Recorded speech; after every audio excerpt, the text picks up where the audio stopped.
अस्सलामुअलैकुम। खुल के बोल के साथ मैं हिमा नवाज। नाज़रीन, साबिक वज़ीर-ए-आज़म इमरान खान ने तीसरा खुला खत लिख दिया है और दूसरी जानिब आर्मी चीफ ने भी सहाफ़ियों के साथ गैर रस्मी गुफ्तगू करते हुए कहा है कि मुझे कोई खत नहीं मिला, अगर खत आया भी तो नहीं पढ़ूंगा। आर्मी चीफ ने खत को चाल करार दे दिया, जबकि खत के मुताबिक बानी पीटीआई अपनी जात के लिए कोई डील या अपनी जमात के लिए कोई रियायत नहीं मांग रहे। और अली अमीन गंडापुर ने भी अडियाला जेल में बानी पीटीआई से मुलाकात की और शेर अफजल मरवत के हवाले से नज़रसानी की भी दरख्वास्त की है। सवाल यह है कि इस मुलाकात के क्या नताइज होंगे और शेर अफजल मरवत का सियासी मुस्तकबिल क्या होगा। और साथ ही मुलाजमत पेशा तबके की आमदनी पर टैक्स की अदायगियां 7 महीनों में 285 अरब रुपए तक पहुंच गई हैं, जो पिछले साल इसी मुद्दत के मुकाबले में 100 अरब रुपए से ज्यादा हैं। हुकूमत ने यह भी एतराफ किया कि मुलाजमत पेशा तबके ने इजाफी टैक्स अदा किया, लेकिन इसके बदले में उन्हें कोई समाजी फवायद नहीं मिले।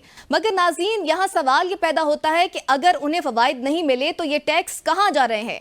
जवाब की तलाश में हमने प्रोग्राम में मधु किया है ईसा नकवी, रियासुल हक, सलमान हैदर, सलमान अनीस। तमाम मेहमानों को वेलकम करूंगी। सलमान हैदर साहब, मैं आपकी जानिब आना चाहूंगी। साबिक वज़ीर-ए-आज़म इमरान खान ने तीसरा खुला खत भी लिख दिया है और दूसरी जानिब आर्मी चीफ ने सहाफ़ियों के साथ गैर रस्मी गुफ्तगू में कहा कि मुझे कोई खत नहीं मिला, अगर खत आया भी तो नहीं पढ़ूंगा बल्कि वज़ीर-ए-आज़म को भेजूंगा। और खत की बातें सब चालें करार दे दी गई उन्होंने। अगर खत की बातें चालें हैं तो क्या समझते हैं, खत अगर वज़ीर-ए-आज़म को भेजेंगे तो क्या वज़ीर-ए-आज़म के साथ चाल होगी?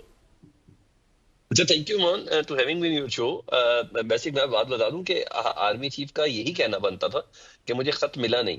अब उनको मिला या ना नहीं मिला तो वो कोई भी सोशल मीडिया देख ले, पाकिस्तान में एक्स अकाउंट खोल दें, वो देख ले। वो तो उनको खैर जरूर उन्हें पढ़ा जरूर होगा। हाँ, अगर मिल लिया है, उन्हें मिला है, अगर वो इस बात की तस्दीक करेंगे तो डेफिनेटली जवाब बनता है। वो खुद भी आर्मी चीफ हाफिज कुरान भी है जी। जिस तरह सलाम करना वाजिब नहीं है, मुस्तहिब है, लेकिन जवाब देना वाजिब है। इस तरह खत लिखने की किसी को पाबंदी नहीं है कि ना लिखे तो ना लिखे, लेकिन अगर जिसने खत लिखा है तो उसको जवाब भी देना पड़ेगा। तो अगर वो ये कह दें कि जी मुझे खत नहीं मिला, तो ये सबसे बेहतर चीज होगी कि उनको वो ये कह दें कि मुझे खत नहीं मिला और मैं अगर मिलेगा भी तो मैं उसको पढ़ूंगा नहीं। ये सबसे बेहतर है। और इन तमाम चीजों का मतलब ही यही है। गैर रस्मी गुफ्तगू थी कि खत मिला भी, खत पढ़ा भी। अगर इमरान खान साहब का ही खत नहीं पढ़ना आर्मी चीफ साहब ने, तो फिर किसको पढ़ना है? ये भी एक अपनी जगह पे सवाल है। और लेकिन मैं पहले दिन से ये कह रहा हूँ, ये खत में कभी भी इमरान खान साहब के मुखातिब आर्मी चीफ नहीं होते।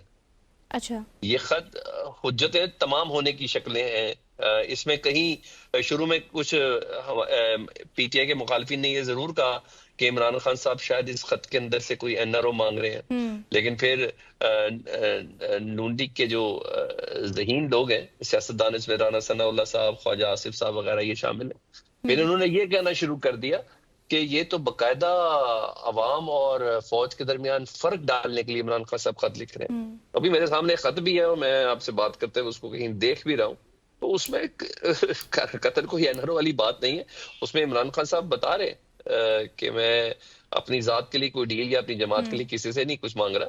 मैं तो बतौर वजीर आजम और मुहिब वतन पाकिस्तान सर अपनी फौज की साख की बहाली के हवाले से कह रहा हूँ। उन्हें सीधा सीधा बोला जी ISPR को साहब कोई झूठिया बयानियां ना दिया करे। बार बार कहना है कि फौज सियासत में मुदाखलत नहीं करती, कौम की अकल की तौहीन के मुतरादिफ है। वो इसमें से ऐसी कोई चीज नहीं है जिसमें वो कोई एनआरओ या कोई सीवी पेश करने वाली बात या माफी के ख्वास्तगार है। वो बावर करा रहे हैं। वो बावर भी आर्मी चीफ साहब को नहीं करा रहे, उनको सब बावर है आर्मी चीफ साहब को। प्लीज पाकिस्तान की एस्टेब्लिशमेंट को कोई भोला मासूम ना समझे। उनको अगर उन्हें नहीं मालूम तो फिर किसको मालूम है?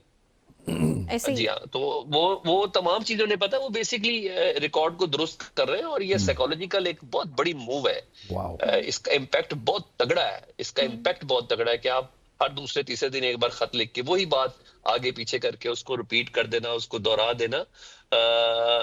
ये कहीं ना कहीं बताया जा रहा है कि देखिए, मैंने कहा था ना, ये बेसिकली अवाम को बता रहे हैं इमरान खान साहब। डॉक्यूमेंट करना चाहते हैं सारी चीजें।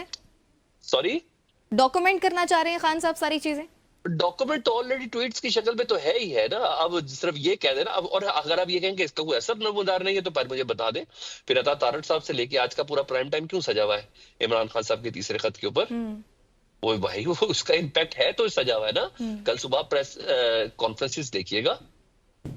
मैं काफी देर से मीडिया स्क्रीन पे नहीं हूँ, नहीं तो अभी आपको खुद भी अंदाजा हो गया होगा कि एकदम से क्या शोर शुरू हो गया। तो इसका कोई इम्पैक्ट है तो दैट्स वाई ये सब चीजें ना। ठीक है, अगर इस खत का इम्पैक्ट नहीं है तो सिक्योरिटी जरा कभी इसकी तरदीद भी ना करें। एग्जैक्टली तो इसका है कहीं ना कहीं है। ये कहना आर्मी चीफ का बिल्कुल बनता है, क्योंकि खत का अगर कह दिया कि मुझे मिला है तो फिर उसका जवाब भी उनको देना पड़ेगा। रियाज साहब, वैसे आर्मी चीफ ने खत पढ़ने से इनकार क्यों किया है आपके मुताबिक? मतलब खत है, उससे पढ़कर जवाब देना ना देना ये बात की बात है, खत को पढ़ने से इनकार करने के पीछे क्या मुहरकात हो सकते हैं? देखें, इस वक्त हम मौजूद हैं और हमारे जितने सवालात हैं, जितने टॉपिक हैं, पूरा प्रोग्राम है, वो उस खत के गिर्द घूम रहा है। टॉक शो सारे खत के इमरान खान के गिर्द घूम रहे हैं, पीटीआई के गिर्द घूम रहे हैं। देखिए, यही वो चीज है जो इमरान खान चाहते हैं। ये बाकी बातें सब बेमानी हो जाती हैं, लायानी हो जाती हैं कि जनाब वो खत मिला, नहीं पहुंचा। जब पहला खत जब लिखा गया, देखिए खुला खत मतलब पार्टीशन के जमाने में उससे पहले और ये सारा कुछ होता था। खुले खत का मतलब ये है कि वो खुला होगा, ये कोई लिफाफे में सील बंद नहीं होता। उसके बाद जनाब वो प्रेस रिलीज आई कि जी हमें कोई खत नहीं मिला। वो इतनी है मुझे इंतहाई मुझे हंसी आई कि देखें, बाद औक़ात आप खामोश रहते हैं, लेकिन अब हमारे यहाँ अभी बात करने का और चुप ना रहने का ज़ाहिर है हर तरफ जो है एक मिजाज बन चुका है। तो वो बड़ी मजे का खेज बात थी कि जनाब हमें खत नहीं मिला। अच्छा, अब उसके बाद जनाब हम देख रहे हैं कि मुसलसल 3 खत अब तक जा चुके हैं, और इसके अलावा एक खत चीफ जस्टिस ऑफ पाकिस्तान को जा चुका है, जो आईएमएफ से मिले की टीम से मिले, जो वफ्द आया हुआ है वो असेसमेंट करने गवर्नेंस वगैरह की, उनको कहा और फिर सहाफियों से बात करते हुए कहा कि जनाब ये तो बड़ा सीरियस है और मैंने आईनी बेंच की कमेटी को भिजवा दी है। तो देखें, अब ये सारी चीजें, ये वो चीजें हैं कि इमरान खान जो साइकोलॉजिकली गेम खेलने की, गलत सही एक अलग बहस है। इस वक्त चल रही है बयानिए की, प्रोपेगेंडे की जंग। गलत सही एक प्रोपेगेंडा हो सकता है, इसमें मैं और आप और बहुत से लोग घंटों बात कर सकते हैं, पैनलिस्ट वगैरह भी। लेकिन असल बात यह है कि आपने खबरों में रहना है, आपने अवाम को अपनी बातों से मुतालिक अपडेट रखना है और अपने मुखालिफ को मजबूर करना है कि वो बात करे इस मौजू पे। आज वही हुआ कि जनाब हमने देखा कि आर्मी चीफ ने साफियों को कहा कि जी मुझे कोई खत नहीं मिला, अगर मिला तो मैं वजीर आजम को दे दूंगा। तो ये बहुत बड़ी कामयाबी है कि आप अपने फिलहाल एक ज़ाहिर है दूसरी तरफ जो है वो आर्मी चीफ ही हैं, मुखालिफ कह लें या जो भी कह लें, तो उन्होंने उनको मजबूर कर दिया एक किस्म के एक बात करने पे। कल आप देखेंगे तमाम कौमी अखबारात में ये सारी खबर होगी। आज सारे टॉक शोज ये हो गए, 10 से 11 के जो टॉक शोज हैं उसमें ये हो गए 11 के टॉक शोज हेडलाइंस में।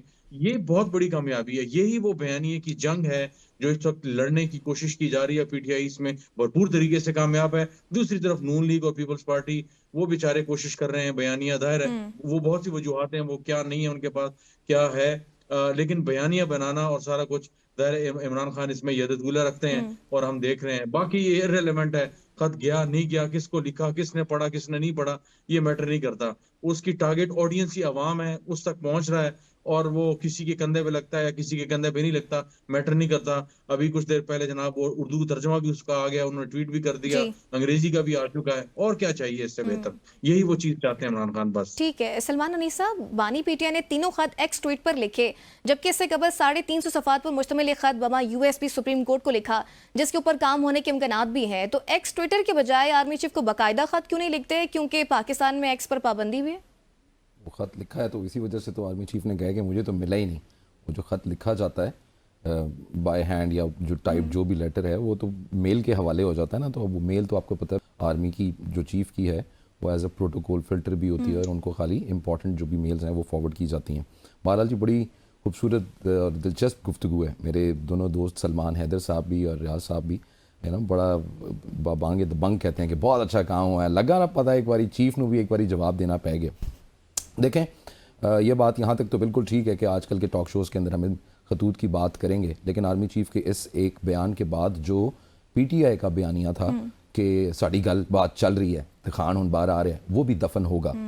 यकीनन अभी तो हम इसके ऊपर डिस्कशन कर रहे हैं, but in the longer run वो जो एक नैरेटिव पीटीआई बिल्ड करने की कोशिश कर रही थी कि हमारे पीछे मुज़ाकरात चल रहे हैं, बातचीत चल रही है, हम देख रहे हैं क्या करना है। 90% मामला ओ यस, तो वो बयानिया भी कहीं ना कहीं दफन होगा। बड़ी जी एक मैं मजाक खेज़ बात है, मुझे एक गली में पड़ा हुआ किसी बदनसीब का ख़त मिला, खूने दिल से लिखा हुआ, आंसुओं से मिटा हुआ। अब यही इस ख़त की सारी दास्तान है। यानी वो आर्मी चीफ को मुखातिब करके कह रहे हैं कि मैं आर्मी का इमेज बेहतर करना चाहता हूँ। बहैसियत पाकिस्तानी है सलमान हैदर साहब, वो आर्मी का इमेज जो उन्होंने खुद टार्निश किया है, वो आदमी जो खड़ा होकर कहता था कि ये मीर सादिक हैं और मीर जाफर हैं और ये न्यूट्रल क्यों हैं, और अब ये न्यूट्रल हैं तो इनको किसी की साइड लेनी चाहिए, वो अब आर्मी का इमेज ठीक करना चाहता है। वो आदमी जो अब से 2 हफ्ते पहले इनको याह्या खान सानी कह रहा था, वो आदमी जो आर्मी के इमेज के ऊपर इतना अच्छा काम कर रहा है कि वो कहता है कि हमूद रहमान कमीशन रिपोर्ट लेके आओ और बताओ कि कतर के अंदर क्या क्या हुआ है। तो पहले वो इमेज खुद खराब करते हैं और उसके बाद वो उसको खुद ठीक करना चाहते हैं। बहुत कमाल की स्ट्रेटजी है, वाओ, वंडरफुल। मुझे आप लोगों की सोच के ऊपर भी मैं अब क्या कह सकता हूँ। ये जो खत है, ये मेरा प्यारा भाई एक रुदाद है उनके रोने धोने की।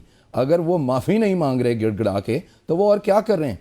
और अवाम के लिए जो वो कह रहे हैं कि जी ये खुला खत है, ताकि अवाम को एक दफ़ा जो है ना रूशनास हो जाए सारी की सारी बात, और अवाम एजुकेट हो जाए कि भाई ये कुछ हुआ है।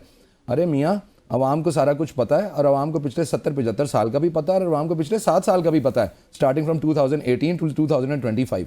तो देखें, बात सारी बयानिए की है, और वो जो बात करें कि खान साहब जो है वो महारत रखते हैं बयानियाँ बनाने में, यहाँ तक तो बात ठीक है। लेकिन अब आप अपने जो मुखालिफ लोग हैं उनको भी इतना ज़्यादा पैरालाइज ना समझें कि वो कुछ ना करेंगे और उसके ऊपर कोई कार्रवाई नहीं होगी।